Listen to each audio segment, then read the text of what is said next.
Doncs sí, de fet el nom neix de Vidi City, que del llatí de mirar de la ciutat. És una startup que hem desenvolupat un servei d'aparcament segur per bicicletes i patinets amb possibilitat de càrrega d'aquests microvehicles.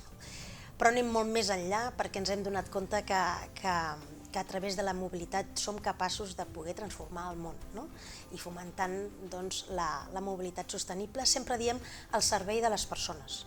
Va de City, va de persones i per tant va de tu. Nosaltres vam néixer a Barcelona, vam guanyar un concurs de compra-venta innovadora, d'innovació, i aleshores això ens va permetre fer un primer pilot a la ciutat de Barcelona.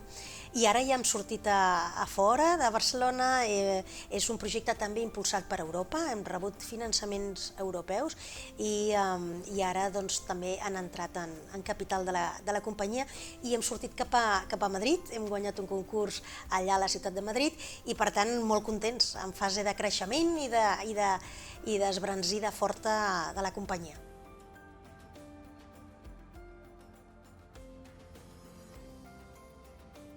Nosaltres vam néixer com un aparcament segur per bicicletes, aleshores després, i per tant és el que nosaltres veieu o pots veure a les primeres estacions que estan implantades a la ciutat de Barcelona.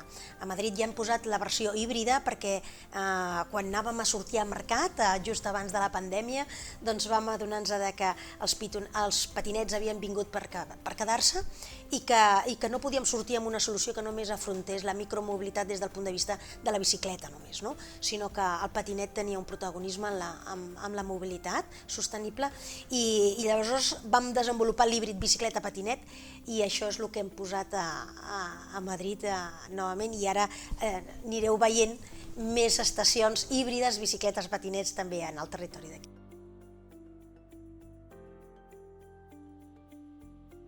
Tot això va néixer perquè em van robar la bici. Per tant, jo em moc en bicicleta, he vingut aquí als Premis Talent amb bicicleta i per tant el problema, un dels principals frenos que fa que la gent a vegades no agafem més la bicicleta és on la deixem i la por que te la robin, perquè és el que em va passar i és el teu medi de transport. I per tant la solució de Vadebike, que és el nom del servei i de l'enginy, que té patents europees, etc., doncs ens permet garantir això, que trobis el vehicle allà on te l'has deixat i a més aviat podràs carregar-lo.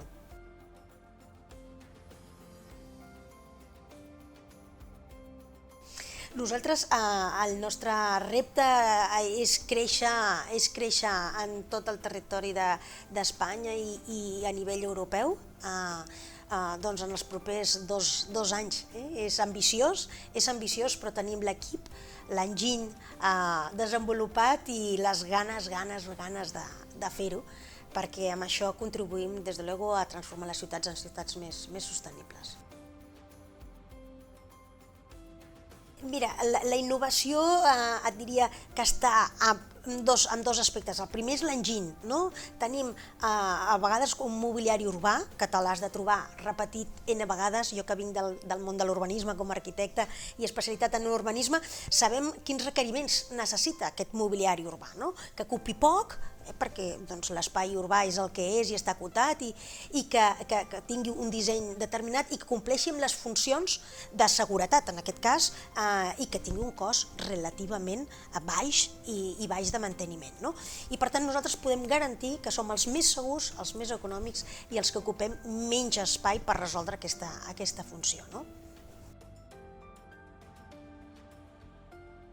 La veritat és que un reconeixement com aquest, que tinc aquí, em fa una il·lusió, no me'n separo d'ell, doncs suposa un gran impuls per les persones, per tot l'equip, perquè això no és un reconeixement meu, sinó jo sense l'equip de Vadi City seria impossible haver arribat on arribem. I la veritat és que aquest repte de transformar ciutats, que no és gens petit, doncs passes molts moments pel camí, mentre estàs pedalejant, passes molts moments i per tant un impuls com aquest, de veritat que és un brot d'aire fresc i d'impuls que ens ajuda moltíssim, així que agraïm profundament. Moltes gràcies, Llestos. Moltes gràcies.